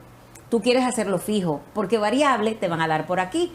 Cada 3 meses te la varían si la tasa está subiendo. Si bajan, también te lo bajan. Pero como tú no sabes, por ejemplo, te voy a hacer un cuento. Cuando yo llegué aquí en el 2007, yo compré mi apartamento en octubre del 2007. En el 2008 llega la crisis financiera global. Mi tasa de interés en el banco era un 11 y a 6 meses se me fue un 22. Y ya yo le tenía que pagar al banco el doble de lo que yo había pedido prestado originalmente. Muchísima gente perdió su casa, perdió sus hogares. O sea, yo no, porque yo sabía exactamente que eso podía pasar. Yo venía de Latinoamérica, o sea, yo sabía el mercado latinoamericano. Y dije, yo solamente voy a pedir prestado lo que yo pueda pagar, aún si me lo aumentan. Ahí no había opción de hacerlo fijo. Pero si tú tienes la opción de hacerlo fijo, no te lo pueden subir. Tú sabes todo el tiempo lo que tú vas a pagar. Y también, o sea, tienes que saber la tasa, si es fijo o si es... Y sobre todo, la más importante, que fue lo que tú comentaste, tienes que preguntarle a la institución, ¿yo puedo pagar el abonos al capital de manera anticipada sin penalidad? Porque hay instituciones que no te lo permiten. Y si no te lo permiten, usted se va para otra. Porque ¿qué es lo que ellos quieren? Que si tú pides un préstamo a 5 años, que tú le pagues intereses por 5 años. Yo lo que hice fue, con ese apartamento, cuando bajó la tasa de nuevo, me hice de cuenta que estaba pagando el mismo 22 y yo seguí pagando lo mismo y en vez de 20 años lo pagué en 6. 14 años menos. Exacto. Wow. Exacto. En la parte, actualmente, los préstamos personales están altos, andan por 23, 24 y son fijos solamente por un año o dos. Entonces, ¿usted recomienda ahora una persona que vaya a tomar un préstamo que lo tome o que lo deje para más adelante? No, es que tú lo tomas si lo necesitas. Si tú tienes una necesidad puntual y tienes que tomarlo, no hay opción, ¿verdad? Tú lo vas a tomar. Ahora, si tú no necesitas ese dinero ahora mismo, no. Yo no te... ¿Para qué tú vas a estar pagando intereses para un dinero que tú no vas a utilizar? No le veo el sentido. ¿Usted tiene idea de a qué se debe que esté tan alta la tasa? Bueno, lo que pasa es que no sé, porque no sé si tú sigues el mercado. Nosotros venimos de una inflación que ha sido la inflación más alta en los últimos 40 años. Pandemia y luego la guerra. Claro, la guerra con Ucrania, o sea, Rusia-Ucrania, el precio del petróleo, o sea, fue así. O sea, no se habían visto esas tasas de inflación en 40 años. Entonces, cuando hay inflación, pues obviamente las tasas se disparan. Pero ya han comenzado a normalizarse de nuevo. Dinamiza más la economía cuando las tasas son más bajas también, esa parte. Claro, claro. Entonces, vamos un poquito a la parte de consejos para emprendedores. Ok. Le mencionaba detrás de cámara que el 80-85% de la población ahora es emprendedor. Cualquiera pone un puesto de empanada, una tienda, un negocio, un centro de uñas, maquillaje. Son algunos de ellos son muy caros, se necesita alto presupuesto. Entonces, ¿cómo llevar la parte contable, la finanza de un negocio? ¿O qué debemos tomar en cuenta a la hora de crear un negocio? Las estadísticas para los emprendimientos, José Enrique, dicen que el 90% de los emprendimientos fracasan y el 75% de esos fracasos son en los primeros 2 años. Y la razón principal casi siempre es el factor financiero. Pero si duró 2 años, le fue bien. Porque sabemos de muchos que te duran 3, 4 meses. Sí, y como decía, usualmente es el factor financiero, porque no se organizan bien, porque no hacen un presupuesto, porque ligan el dinero del negocio con el personal, porque como es tuyo, eso me pasa siempre que vienen. Pero ¿y qué importa que yo tome de ahí para ir al supermercado? Porque total ese negocio es mío. Pero ¿qué pasa? Es que tú no sabes si realmente ese negocio te está dando una rentabilidad. Porque las operaciones tú las estás ligando con los gastos de tu casa. Entonces, yo siempre le digo a la gente, señores, no, así sea que tú te pongas un sueldo de 10,000 pesos, lo que sea, pero no los libros, no los ligues, porque tú no vas a saber. Si yo te digo a ti, dime cómo te va en el negocio, yo hice tanto, pero ¿y los gastos? Si los gastos son mixtos, entonces ya estamos hablando de otra cosa. Y siempre es, en la medida de lo posible, no es que por moda, yo voy a hacer tal cosa, porque yo sea bueno en esto. Busca qué hay de necesidad en el mercado en donde tú estás. Y basado en eso, ok, ¿cómo yo puedo aportar ahí? ¿Cómo yo puedo ayudar? No es que si hay, por ejemplo, 10 reposteras y tú, déjame hacer eso también. Le está yendo bien. Exacto, porque también se va a saturar el mercado. O sea, trata de ver qué tú puedes añadir al mercado, qué valor agregado, cómo tú te diferencias de los otros. Y esa pasión es, tú tienes que sentir pasión por lo que sea que tú vayas a emprender, porque van a haber momentos, sobre todo al principio, que no llega el negocio, que nada más es tu mamá que te está comprando porque te tiene pena, o tu familia, y tú no quieres como tú, o sea, tú quieres tirar la toalla. Pero si tú sientes pasión por eso, tú vas a hacer como cada día, bueno, un intento. Y siempre le digo a la gente, inténtalo, porque tú no sabes si el día que vas a renunciar, al próximo día ya te va a ir bien. O sea, ¿y qué más yo le diría? Antes yo creo, sobre todo, que la gente pensaba más, sobre todo gente de mi generación hacia atrás, era como, ¿cómo yo puedo hacer dinero? Entonces déjame buscar algún emprendimiento que encaje ahí. Hoy en día, sobre todo después de los millennials y los que vienen, es cómo yo puedo ayudar, cómo yo puedo impactar, cómo yo puedo cambiar la sociedad y hacer dinero al mismo tiempo. O sea, veo mucho eso en los jóvenes porque le importa, tienen que tener como un propósito, un valor. Y eso está bien, porque como decía ahorita, no todo es el dinero. Eso es así. Pero sobre todo, mi consejo es, si tienen que escuchar una sola cosa de lo que digo para los emprendedores, es que tienen que tener sus finanzas claras, que tienen que saber cómo manejar un presupuesto, qué es lo que es un gasto, qué es lo que es operacional, o sea, cómo llevar la contabilidad. Si tú no sabes, búscate a alguien que sepa. Eso es lo chévere, que seguro deben estar unos cuantos viendo el episodio con la mano en la cabeza. Porque dicen, yo no hago nada de eso, yo simplemente vendo, sé lo que tengo que comprar y el dinero de comprar los materiales, la materia prima en un lado y ya lo otro lo uso como venga. Mira, y puede ser que eso te funcione por un tiempo o hasta por mucho tiempo si tú quieres un negocio pequeñito, pero si tu meta es como expandirte y que el negocio se haga más grande y que tú vayas prosperando y que tú vayas teniendo más éxito, tú tienes que hacer esas cosas que estoy diciendo. Y todo eso es culpa de lo mismo que hablábamos, la falta de educación financiera, la parte de las escuelas. Lo que es, hay varias cosas que yo digo que es que para mí debería de añadir. ser obligatorio que enseñen finanzas personales, como otras cosas también, o sea, salud mental, inteligencia emocional, todo eso debería de enseñársele a los jóvenes hoy. Exacto. Ciudadanía, cómo somos buenos ciudadanos, señores, cómo respetamos las leyes, el tránsito, a los demás. Pero hoy todo el mundo anda, por ejemplo, en la capital, tú ni siquiera le rozas a otro y te sacan una pistola. Eso es una locura. Y así no se puede. Así no se puede. ¿Algún consejo más de finanzas que tenga antes de pasar a otro tema? Bueno, yo te diría que la finanza no solamente de que tú ganar buen dinero, porque hay gente que los conozco que ganan buenísimo, o sea, muchísimo dinero y nunca tienen, porque todo lo gastan y más ganan y más gastan y más ganan. Se trata de buenos hábitos, de hábitos saludables, de tú saber controlar tus gastos, de diferenciar, como te decía, entre lo que es una necesidad y un deseo, de tú entender que tú no vives en una competencia, de que tú tienes que arroparte hasta donde te dé la sábana, de que si tú ganas 20,000 pesos al mes, tú no me puedes gastar 30, porque es que la matemática no da, es muy sencillo. Usted gana y gasta por debajo de los ingresos. O aumentas los ingresos o me bajas los gastos, pero la matemática es muy simple. Y señores, vivan para ustedes, porque cuando ustedes se meten en líos por llenarle los ojos a los demás, por subir una foto en la red, cuando el banco te llame o te están cobrando, el vecino no va a venir a ayudarte, ni el chapulín colorado va a venir a salvarte. Entonces, ha trabajado en muchas empresas, en Harvard le hablaban de la parte política, en empresas ha tenido la parte de obras sociales, de compromiso con la comunidad. Entonces, entre sus estudios, todo lo que conoce, ¿cómo le nace tirar una candidatura? Ok, bueno, te recuerdo que soy hija de Alberto Estrella y sobrina de Pascual Estrella. Fueron ambos fundadores del Partido de la Liberación Dominicana. Mi papá fue regidor aquí en Ocoa, mi papá fue candidato a diputado, mano derecha del padre Luis por décadas, y yo crecí viendo ese ejemplo de mi papá de siempre servirle a los demás.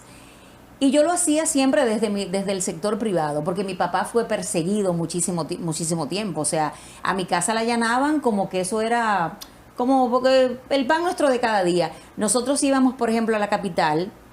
Mi papá tuvo que estar escondido muchas veces porque lo iban a matar. Y había un carro que nos perseguía porque pensaban que mi mamá iba a ir donde estaba mi papá. Y mi papá, inteligente que como es, no le decía a mi mamá porque decían, una debilidad de esas, ella va a venir y me van a encontrar. Entonces yo crecí así, siempre como involucrada en los temas políticos, pero decía, no, déjame yo mantenerme alejada de ahí y lo que yo voy a hacer lo hago desde el sector privado. Cuando me voy a Harvard, me eligieron alcalde de mi clase se dice mayor of my, o sea, tú eres una líder, tú tienes que volver a tu país y meterte a política. Y yo decía, señores, ustedes no saben cómo es la política en República Dominicana. No, que tú debes de hacerlo. Regreso y empiezo a dar estas charlas por todo el país. Y resulta que, por no decirte en un 100%, el 98% de las charlas, todo el mundo me decía, usted se tiene que meter a la política, usted es una líder, nosotros necesitamos gente como usted, gente buena, gente decente, gente seria. Y yo le decía, jajaja, como que, tú sabes, oye, no me digan. Y al final yo dije, ¿sabes qué? Es que es verdad que nosotros, la gente seria, tiene que involucrarse en la política. ¿Y por qué no? O sea, me dije, ¿por qué no? El tiempo para mí es perfecto. O sea, mi último hijo, el tercero, se fue a la universidad y yo, o sea, para mí yo me siento coeña siempre. En todas las entrevistas que tú puedes buscarlo, en las redes, en las revistas, siempre digo que soy ocoeña primero. Ocoeña, dominicana, o sea, me siento orgullosísima de mis raíces.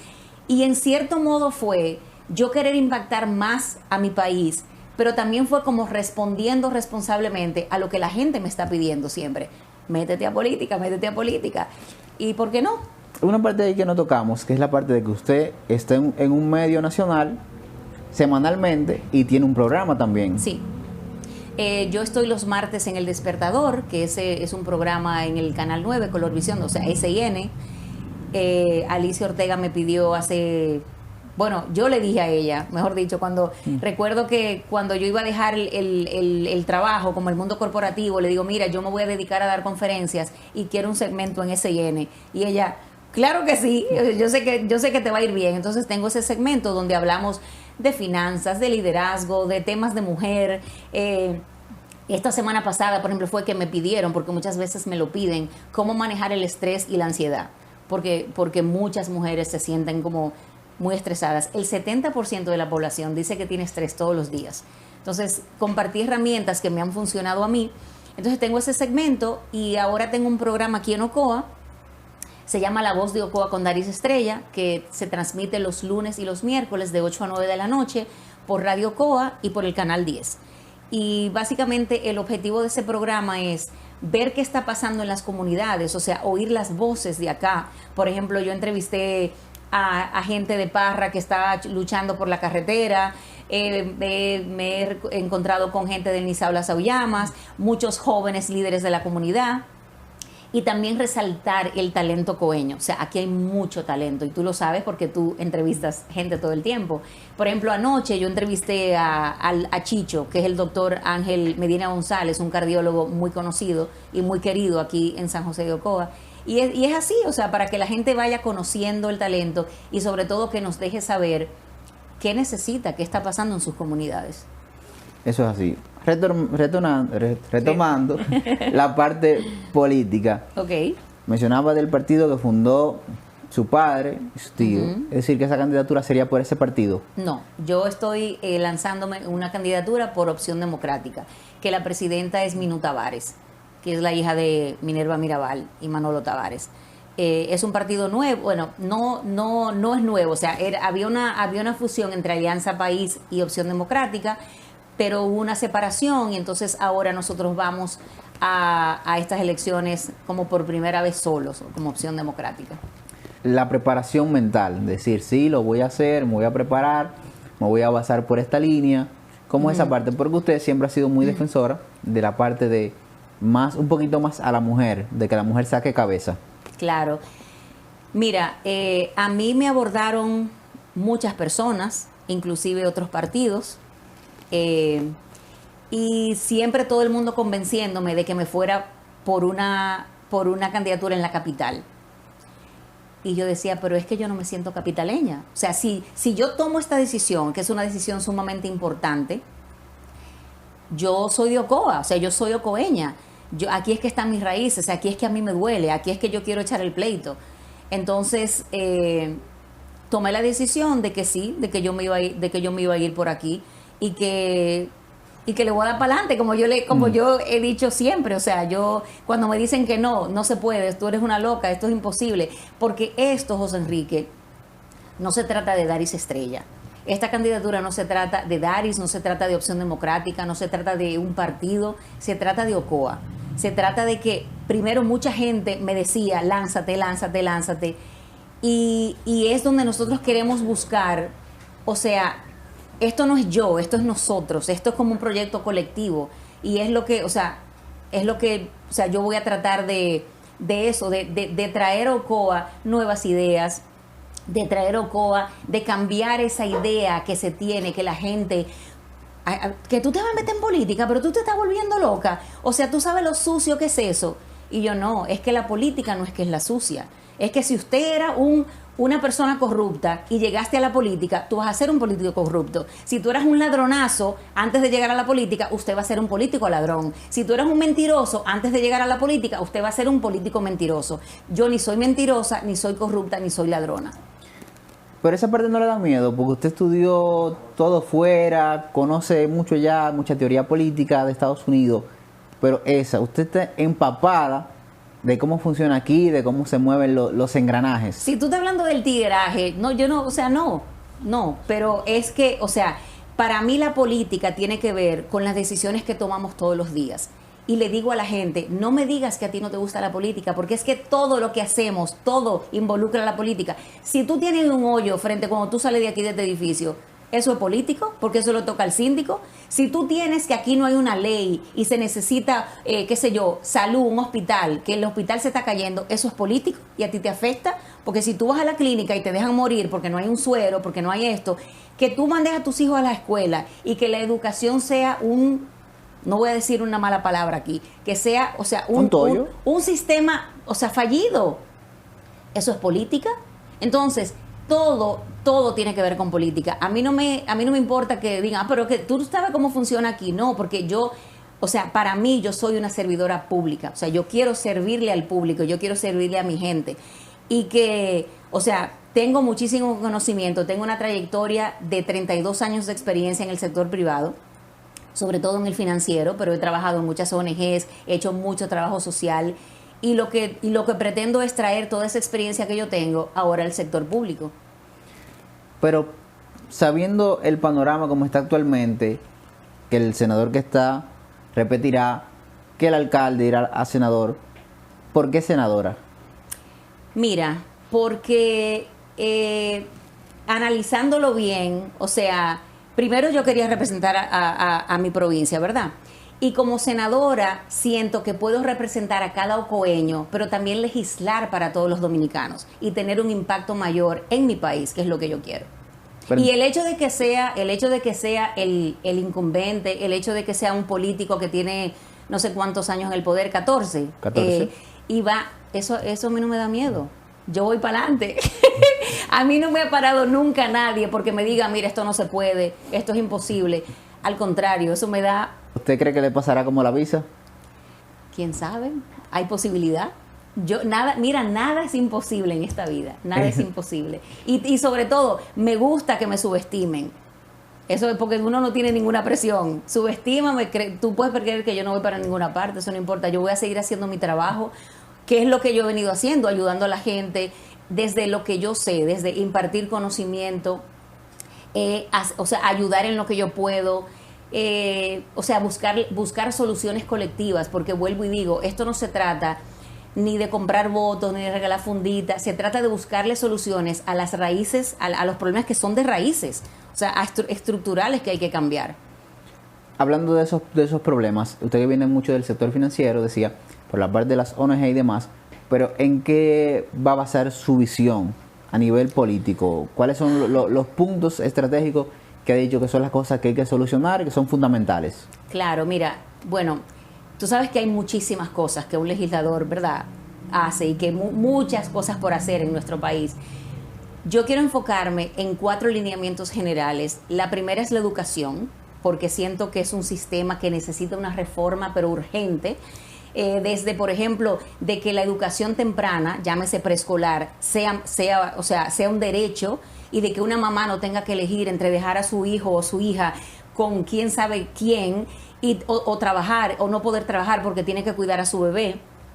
de incentivar la educación técnico-profesional, de inculcar, o sea, de hacer que en los currículos se enseñe finanzas, se enseñe salud mental, que es, después del COVID sobre todo, eso es primordial, de que se enseñe emprendimiento, de que se enseñen valores cívicos, que eso ni se enseña ahora, de cómo ser un ciudadano responsable. Según PISA, que PISA es el programa internacional que evalúa a todo como la evaluación de los estudiantes en todo global. No es comida, Marcos. No. Es un programa internacional. Según ellos, nosotros, República Dominicana, somos el país peor educado de la región latinoamericana y de los peores del mundo. Porque en las evaluaciones que lo hacen los estudiantes son las peores notas. ¿Tú crees que eso es posible? Aquí ningún gobierno le ha dado prioridad a la educación. Ninguno. Turismo es más prioritario que educación. Entonces, ese es lo primero. Y además, José Enrique, que para mí es algo como personal también, de que yo soy testimonio de cómo la educación te cambia. Yo vengo de una familia pobre y cómo pude a través de la educación salir y ser exitosa y ayudar no solamente a mi familia, sino a muchísima gente. Otro de los lineamientos míos es el desarrollo económico, o sea, la economía.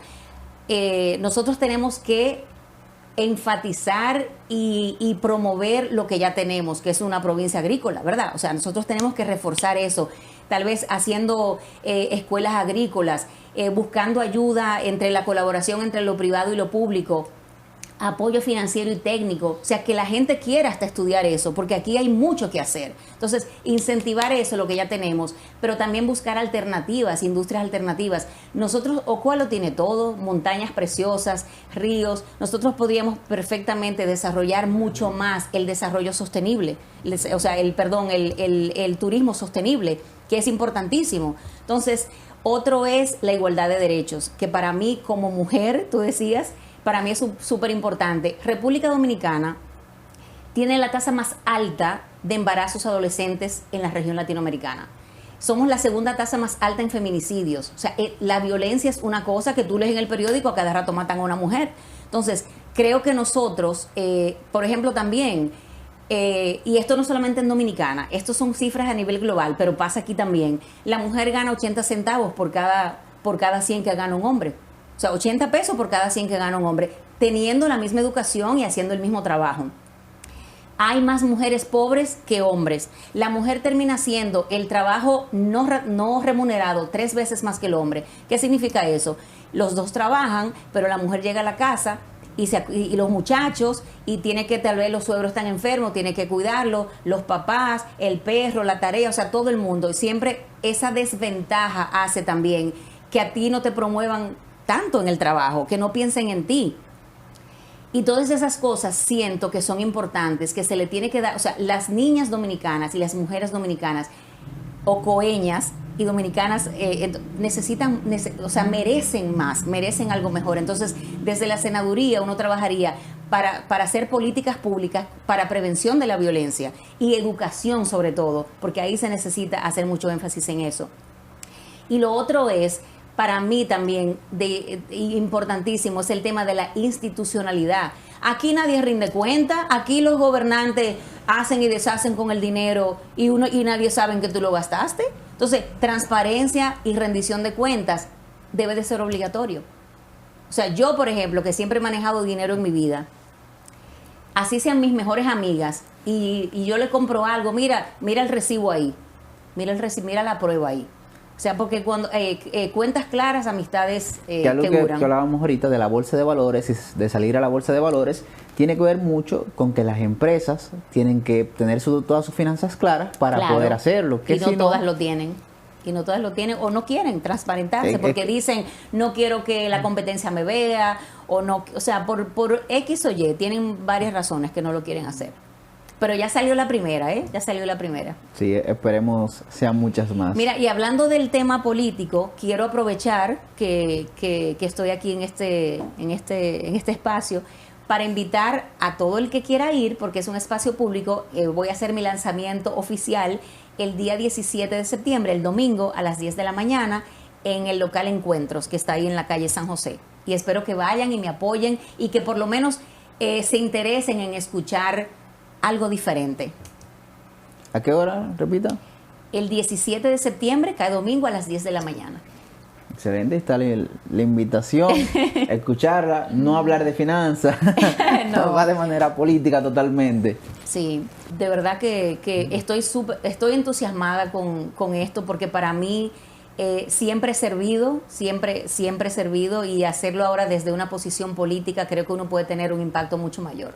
Entonces, en la parte de sus negocios, de sus asesorías a empresas y demás, ¿no le da miedo que la política entonces le quite ese tiempo y no puede invertir ese tiempo de las ¿Tú asesorías, dices las mientras charlas? en campaña o después, o sea, o cuando uno Durante gane? y después. Mira, durante es poco lo que yo voy a hacer, porque yo me voy a dedicar 100% a esto. O sea, uno tiene que estar donde está la gente y tocando puertas y escuchándolos. O sea, yo me voy al parque y le pregunto a la gente, ¿qué es lo que usted quiere en un senador o una senadora? Y me dice, o sea, yo necesito, no es lo que yo quiera venir a imponer, inclusive esos 4 lineamientos que yo te di, yo los levanté aquí porque todos los jóvenes me dicen, es que aquí no hay oportunidades de trabajo, es que no hay, ¿qué economía si aquí tenemos que irnos todos? Entonces, es escuchando a la gente que tú sabes cuáles son las necesidades, no es viniendo diciendo yo que tengo todas las respuestas, porque eso sería un poco arrogante de mi parte. Y vuelvo y te repito, esto no se trata de Daris Estrella, esto no se trata de yo, esto se trata de nosotros y de un proyecto colectivo. Y seguiremos viendo esa Daris chabacana que anda en Converse. Mi amor, mira cómo yo vine hoy. Yo siempre, bueno, cuando llegué al Senado, tal vez no vaya en tenis, pero definitivamente en saco, no. Yo iré con mis colores chillones como a mí me gusta. Centrando en la parte final, me gustaría entonces ahora un consejo directamente a la población, y si es basado un poquito más en la parte de finanzas y emprendedores como hablábamos ahorita, mucho mejor. Bueno, yo decirle a todos los que nos están escuchando que se atrevan, que si tienen un sueño, que no permita que el miedo los paralice, porque el miedo es parte del proceso y el fracaso es parte del éxito. Que nosotros, si no lo intentamos, o sea, nos vamos a quedar en el mismo lugar. Cuando lo intentas, puede ser que fracase, pero eso no importa, porque tú te levantas, te limpias y sigues adelante. Y la próxima vez tú no vas a cometer el mismo error, como me pasó a mí con los 60 millones. Entonces, yo los invito de verdad a que tomen el timón, a que sean los protagonistas de sus propias vidas, de que digan yo voy por aquí y que no se paren, que solamente sea como para coger impulso, que no se lleven siempre de la gente tóxica, que a veces hay gente tóxica que te dice no, pruébales que tú sí puedes. Es lo que yo he dicho siempre. A mí me han dicho que yo estoy loca con esto, pero eso no importa. Eso no importa, yo soy una loca feliz, porque nunca dejo de hacer algo que yo quiera hacer. Yo lo intento y trato. Si no funcionó, no pasa nada. Pero ¿y si funcionó? O sea, lo intenté. Entonces, de eso se trata la vida. De tener sueños, de tener objetivos, de tener un norte claro, de tener un plan de cómo ir hacia allá. Y si ese plan no funciona, entonces tengo un plan B y un plan C. Y voy a cerrar con esto, José Enrique. Cada vez que yo emprendo algo, no importa lo que sea, igual que ahora que voy a meterme como servidora pública, yo gano o yo aprendo, pero nunca pierdo. Excelente. Y gracias de verdad por tenerme en este espacio, porque me encantan tus entrevistas. De verdad, para mí todo un placer. Hay mucho conocimiento en el episodio de hoy. Realmente estuvimos con Daris Estrella. Déjenos saber qué le pareció y déjenos saber cómo están sus finanzas, si están en orden o no. Que me tiren por Instagram. Si es para finanzas, mi red, no sé si las vas a publicar, sí, claro, pero es Daris Estrella, DARYS Estrella, todo corrido. Y mi nueva página de senadora es Daris Senadora 24. Así que por cualquiera de los dos lados me pueden escribir. Excelente. Pues nos vemos en un próximo episodio, porque aquí estamos fluyendo.